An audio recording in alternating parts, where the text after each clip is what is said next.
Mesdames et messieurs, bonjour et bienvenue dans votre journal de 15 heures. Voici les titres de cet après-midi.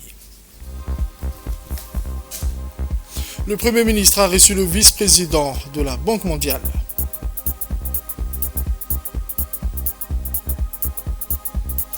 Autre actualité nationale, un atelier de co-création, le projet Play to Learn, jouer pour apprendre.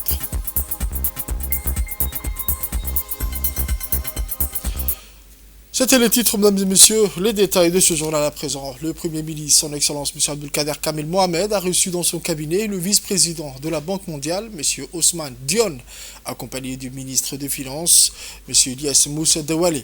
Le Premier ministre a souhaité la bienvenue à la délégation de la Banque mondiale. De son côté, le vice-président de la Banque mondiale a remercié pour l'accueil chaleureux et l'hospitalité qui lui a été réservée. Les deux responsables ont discuté des voies et moyens de renforcer davantage les liens déjà existants, mais aussi du soutien que la Banque mondiale accorde à Djibouti.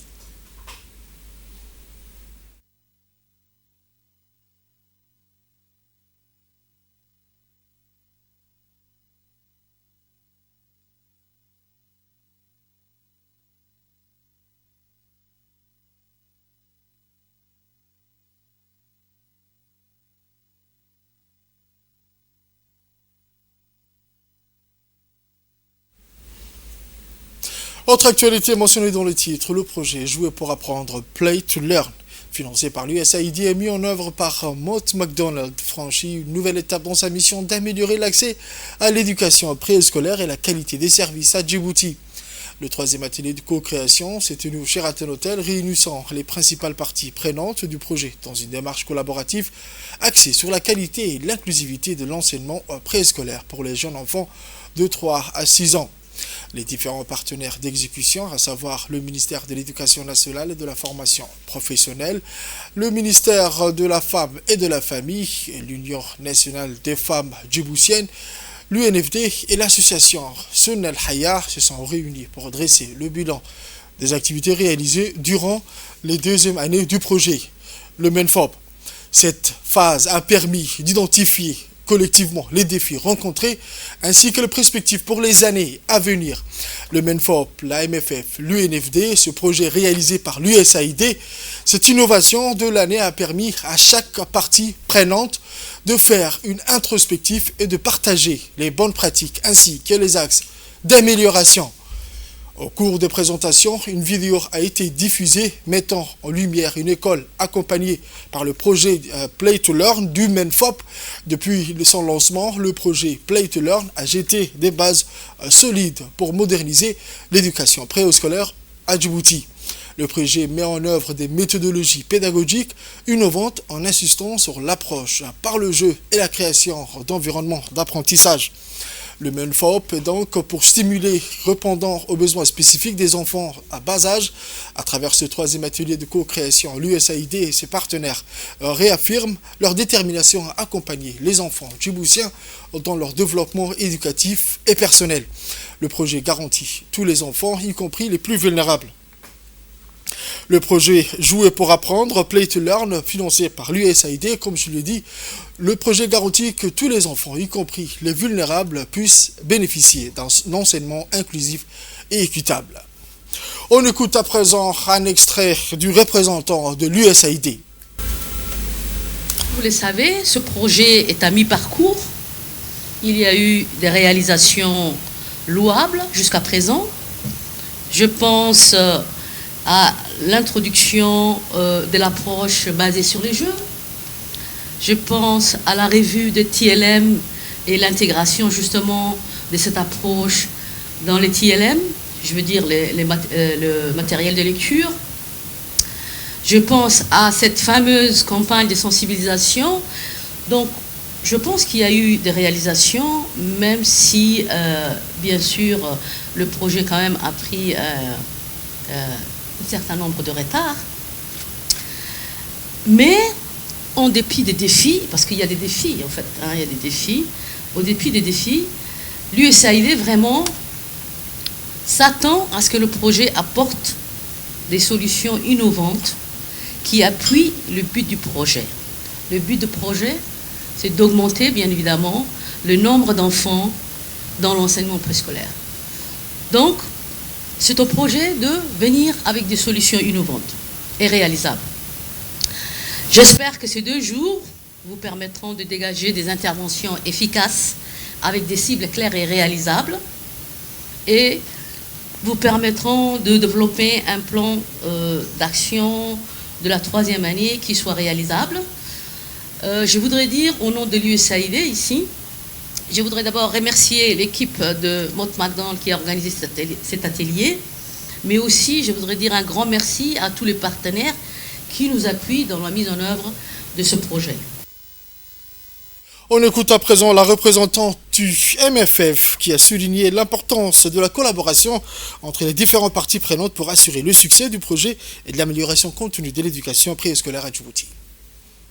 Petite enfance, le ministère de la Femme et de la Famille a mis en place des structures communautaires, crèches et garderies, des centres d'éveil regroupant une crèche et une garderie qui ont été construites à 2 régions différentes des pays avec financement de l'UNICEF.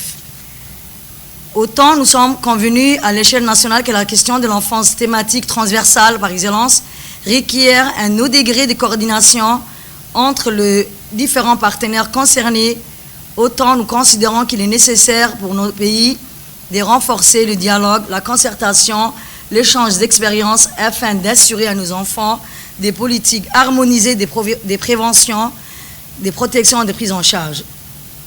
Le MFF, en partenariat avec Mott MacDonald, a mis en place des activités dans le cadre de développement de l'enfant, l'appui suivi de la mise en œuvre de la politique nationale à travers les actions suivantes, tenir des réunions régulières du comité technique multisectoriel, appuyer le suivi et la collecte des données du politique nationale auprès des points focaux.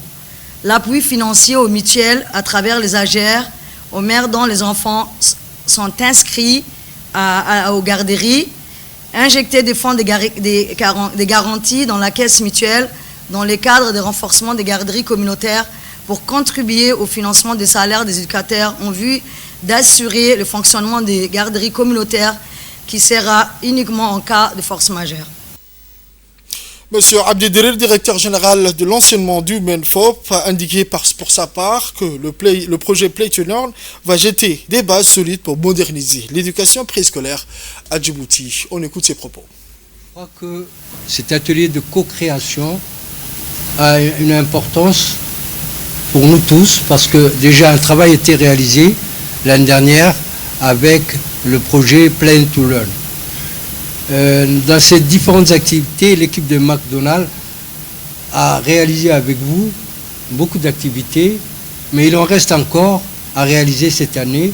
Et c'est dans ce cadre-là qu'aujourd'hui nous sommes tous réunis pour faire le bilan de l'année 2 et préparer le plan d'action de l'année 3. Ces activités concernent principalement les enfants de préscolaire et je crois que pour le ministère de l'Éducation nationale et de la formation professionnelle, le ministre de l'Éducation a mis en priorité le préscolaire. Le préscolaire constitue la pierre angulaire de notre système éducatif et dans les 2 ou 3 années à venir, nous devons scolariser tous les enfants du préscolaire ayant l'âge de 5 ans. Et c'est dans ce cadre-là qu'il faut mettre en place des activités qui pourraient tendre vers la réussite de ce projet qui est la scolarisation de tous les enfants qui ont l'âge de 5 ans. Avec le projet Play to Learn, vous avez déjà établi beaucoup d'activités. Il en reste encore d'autres activités à réaliser et au cours de ces 2 jours d'atelier, nous allons ensemble réfléchir avec l'équipe de Mott MacDonald comment avancer, mais également quels sont les points à améliorer, les points d'achoppement, les points à cibler davantage pour que ce projet puisse parvenir à ses objectifs. Autre actualité nationale, le mercredi 18 septembre, aujourd'hui, le ministère de l'Environnement et du Développement durable a organisé Un atelier de consultation nationale sur les aires de conservation transfrontalière des pays membres de l'IGAD. Cet événement s'inscrit dans le cadre des efforts régionaux de préservation de la biodiversité et des gestions durables des écosystèmes. Cet atelier a été présidé par le secrétaire général du ministère de l'Environnement, M. Dini Abdallah, et a vu la participation du représentant du Fonds de conservation des guépards, le directeur de l'environnement et ainsi que les représentants des institutions concernées. L'objectif principal de cet atelier était de renforcer la coopération entre les pays membres de l'IGAD pour la gestion des aires protégées situées le long des frontières partagées. Ces zones transfrontalières riches en biodiversité sont souvent confrontées à des défis environnementaux. Au cours de cette consultation, plusieurs points clés ont été abordés, notamment la mise en place des stratégies communes pour la gestion durable des aires protégées transfrontalières, comprendre que le trafic illégal des espèces sauvages et des produits dérivés devient l'un des principaux défis en matière de conservation dans la région. L'amélioration de la collaboration entre les autorités environnementales des pays membres de l'IGAD, la promotion des solutions innovantes pour la conservation de la faune et de la flore dans la zone frontalière. Cet atelier fait partie intégrante des initiatives régionales visant à promouvoir la conservation transfrontalière et à améliorer la résilience face au changement climatique et aux pressions environnementales. On écoute à présent le représentant du Fonds de conservation des guépards. Cet exercice aujourd'hui fait partie d'une initiative de renforcer la coopération régionale dans le cadre de l'IGAD et le HAWEN sur la conservation de biodiversité et la protection de la faune sauvage. Nous avons 4 objectifs aujourd'hui. Premièrement, renforcer la coopération en matière de conservation transfrontalière entre les États membres de l'IGAD. Deuxièmement, comprendre que le trafic illégal des espèces sauvages et de produits dérivés devient l'un des principaux défis en matière de conservation dans la région. Numéro 3, prendre conscience que le commerce transfrontalier illégal de la faune et de la flore sauvage est devenu plus sophistiqué et fait appel à des nouvelles technologies. Quatrièmement, identifier l'existence de coopération transfrontalière sur la gestion de la faune et flore sauvage. Et je peux ajouter un 5e, et ça c'est de déterminer la contribution de Djibouti, de cette initiative de développer et renforcer la coopération par la méthode de la création d'un réseau des aires de conservation transfrontalière dans la région de l'IGAD. On écoute ensuite le secrétaire général auprès du ministère de l'Environnement. Voici M. Dini. Depuis que la vie est apparue sur la planète, et aujourd'hui encore, les hommes sont témoins de l'extinction d'innombrables espèces de faune et de flore sauvages. En 1986, il y avait plus de 10 millions d'espèces sauvages, dont 3 000 espèces de faune et 16 000 espèces de flore sont maintenant menacées d'extinction. Certaines espèces ont peut-être disparu à cause des changements inévitables intervenus dans le milieu naturel. Mais il y en a bien d'autres qui disparaissent ou sont menacées de disparaître parce que l'homme dégrade leur habitat ou parce qu'elles sont chassées sans merci. C'est un constat tragique. Quand on réfléchit sur la vie quotidienne, on se rend compte à quel point nous sommes tributaires des espèces sauvages.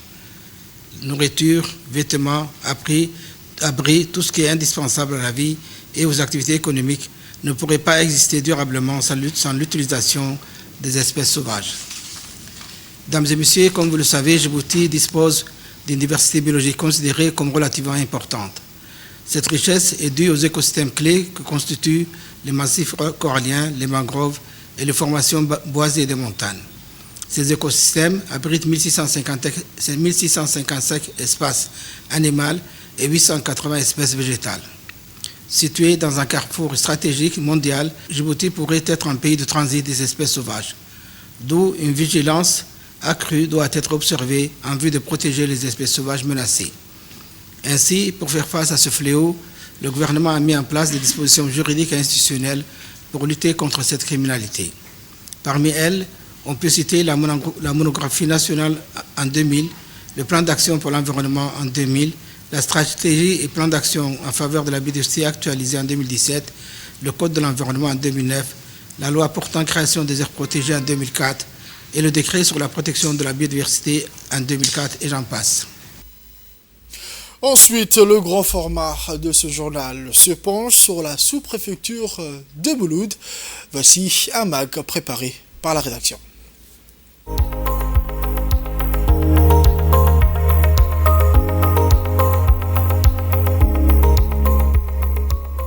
Nous nous trouvons dans la localité de Mouloud. Mouloud, donc situé sur la route nationale 1 du corridor reliant Khalafi à Doudou Balale. Dans notre reportage d'aujourd'hui, nous allons nous intéresser 5 ans après l'arrivée du chef de l'État où le comité de développement de Mouloud l'a invité ici même. Plusieurs projets ont été réalisés. C'est un reportage du grand format de la rédaction signé Aden Alita et Sadir Mohamed.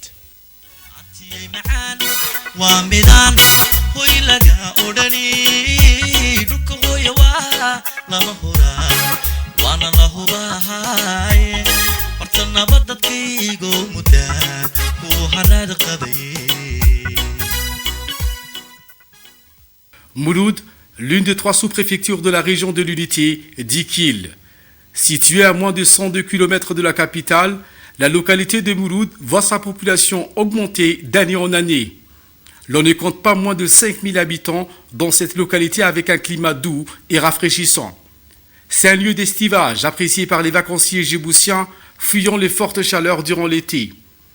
La localité de Mouloud se situe également sur un axe routier névralgique pour l'économie nationale.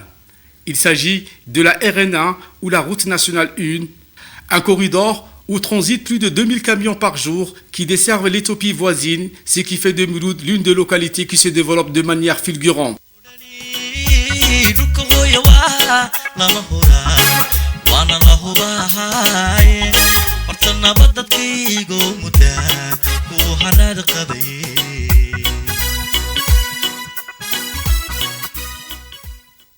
Les années se suivent, Mouloud s'agrandit, forme ses élites et devient l'une des pionnières de la culture agro-pastorale en République de Djibouti. Le développement de Mouloud va de pair avec son comité de développement de la localité qui travaille en parfaite harmonie avec les autorités de la région. Ce comité est composé des hommes et des femmes natifs de la région.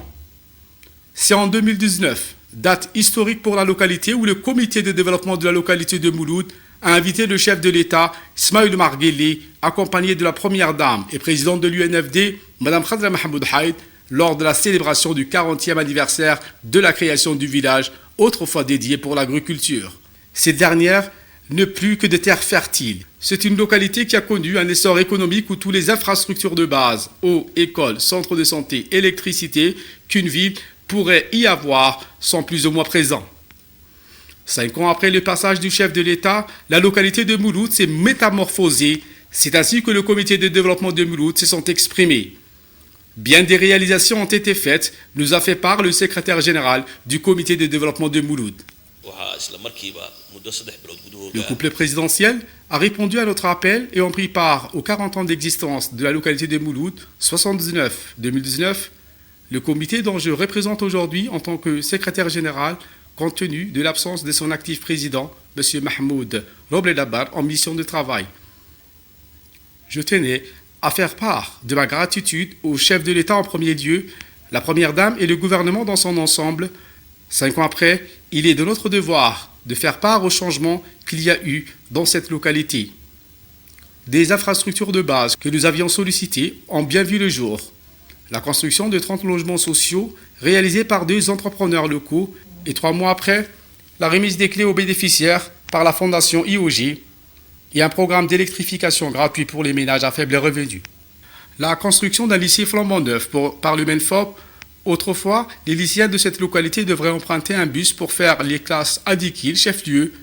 La construction d'un grand marché central et un abattoir par des partenaires, notamment le gouvernement turc et le conseil régional. En tant que membre de ce comité, mes remerciements vont aux autorités du pays pour le soutien constant. Nous ne comptons pas s'arrêter là, Inch'Allah, d'autres projets sont en cours ici à Mouloud. L'on note également que le centre de santé de Mouloud s'est fait peau neuve avec l'extension et l'équipement en matériel de santé nécessaire. En tant que premier responsable de ce centre de santé où j'exerce depuis des années, en tant que natif de la localité, je ne peux qu'en être fier. Lors du 40e anniversaire, avec un parterre d'autorités présent, en premier le chef de l'État, la population a fait part de ses doléances au numéro 1 djiboutien. Ce dernier a répondu favorablement et aujourd'hui, 5 ans après, voilà le résultat. L'extension du centre de santé avec l'octroi d'une ambulance toute neuve par le ministère de la Santé. Les activités génératrices de revenus pour des jeunes est aussi un point important à souligner. En effet, le comité de développement de Mouloud, par le biais des partenaires, a réalisé la reconstruction du centre commercial de Mouloud, environ 6 à 7 échoppes au centre de Mouloud en pierre rouge. Pour ma part, en ayant des études secondaires qui peuvent me ramener à travailler dans l'administration, j'ai décidé de lancer mon commerce ici, dans ces échoppes, aux côtés de ma famille. Je ne regrette pas mon choix, je crois à l'entrepreneuriat des jeunes et remercie le chef de l'État qui croit à sa jeunesse, à sa capacité à entreprendre et créer de la richesse. Lors du tournage de notre reportage, nous avons demandé le président du comité de développement de Mouloud comment voit-il sa localité. La réponse de M. Mahmoud Roble-Dabar, Mouloud, c'est quand les acteurs politiques et la société civile unissent leurs efforts. Eh bien, les résultats de cette unisson semblent palpables et Mouloud en est l'exemple parfait. Je vous emmène à Tadjoura où s'est tenue la clôture de la session de formation des cadres et des organisations de la société civile. Après 3 jours de formation sur la gestion participative des marchés pour le développement communautaire. La clôture s'est tenue avec la présence du président du conseil régional de Tadjoura, M. Omar Hussein, et président du conseil d'Obok, M. Mohamed Ahmed et M. Ali Rufah Aden. Les détails de nos prochaines éditions des autres journaux. Pour l'actualité internationale à présent, au Mali, le calme est revenu à Bamako après une attaque meurtrière du GSIM qui a visé l'école de gendarmerie à Faladi et une base de l'armée de l'air malienne près de l'aéroport Modibo Keita-Senou. Les terroristes affiliés à Al-Qaïda ont revendiqué l'attaque menée à Bamako en diffusant des images montrant d'épaisses fumées s'élevant de l'aéroport international Modibo Keita-Senou ainsi que de hangars abritant l'avion présidentiel. Selon plusieurs sources, les assaillants ont mis le feu à plusieurs appareils militaires sur la base 101 de l'armée de l'air malienne située à proximité de l'aéroport. Le général Omar Diarra a assuré que la situation était sous contrôle après d'intenses combats qui ont duré jusqu'à l'après-midi du mardi. Dans la soirée, le chef d'état-major a admis des pertes en vie humaine et des dégâts dans la zone aéroportière. Cette attaque rappelle la fragilité de la situation sécuritaire au Mali où des groupes djihadistes continuent de mener des actions violentes même dans la capitale. La GSIM, le groupe à soutien à l'islam et aux musulmans affiliés à Al-Qaïda, est l'un des principaux groupes actifs dans le pays, souvent responsable de telles attaques. Au Zimbabwe à présent, le Zimbabwe prévoit d'abattre des 100 éléphants pour nourrir les communautés confrontées à une famine aiguë à la suite de la pire sécheresse depuis 40 ans. L'annonce a été faite mardi par les autorités chargées de la faune et de la flore. La sécheresse provoquée par le phénomène El Niño a anéanti les récoltes en Afrique australe. 68 millions de personnes ont été impactées et sont exposées à la pénurie alimentaire. Selon le programme alimentaire mondial, 7,6 millions de personnes feront face à l'insécurité alimentaire de janvier à avril l'année prochaine au Zimbabwe. Tinashe Farao, porte-parole de l'autorité des parcs et de la faune sauvage du Zimbabwe, a précisé que la viande d'éléphant serait distribuée aux communautés touchées par cette sécheresse. Toutefois, la mesure est décriée par les organisations de défense de la faune et la flore qui estiment qu'il est possible d'explorer d'autres solutions. Pour rappel, la Namibie avait annoncé la même mesure depuis septembre. C'est tout pour ce journal de 15h, mesdames et messieurs. Merci à vous de l'avoir suivi et restez avec nous pour la suite du programme sur Télé Djibouti.